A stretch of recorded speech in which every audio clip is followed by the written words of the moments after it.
to talk about my dreams, they crushed them. I explained how their constant belittling pushed me to stop confiding in them entirely. I didn't brag or exaggerate. I simply said I wanted to build something of my own, and that I had. At first, they didn't believe me. My mother scoffed and called it another empty idea. But I continued speaking calmly, revealing that the project had started earning money months ago. I told them the truth. I had been saving quietly, building slowly, and I had just reached a milestone I never imagined achieving so soon. I didn't give details or numbers, I didn't have to. The confidence in my voice did the work for me. Their expressions shifted again. Confusion, doubt, then something closer to discomfort. My father asked why I hadn't told them earlier. I could have laughed at the irony.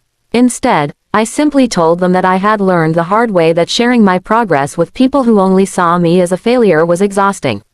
They didn't respond, and for once, the silence at the table didn't suffocate me, it empowered me. The rest of dinner passed quietly.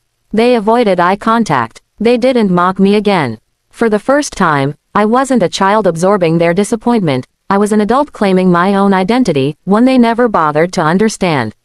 When I finished eating, I stood up to leave. My mother finally muttered a hesitant question, asking if I was really doing well. I said yes, not to impress them, not to seek validation, but because it was the truth. As I walked away from the table, something inside me felt lighter. Their opinions no longer shaped me. Their labels no longer defined me.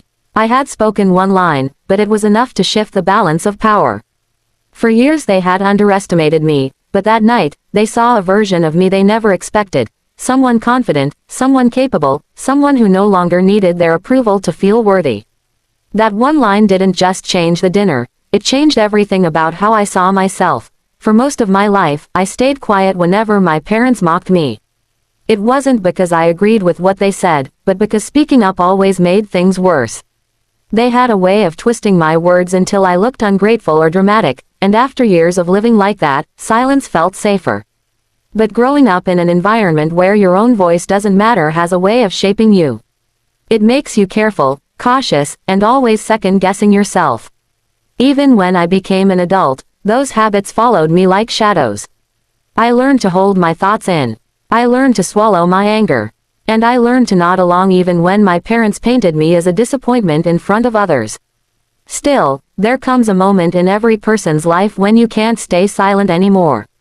My moment arrived unexpectedly one evening when ordinary conversations turned into the usual pattern of mockery.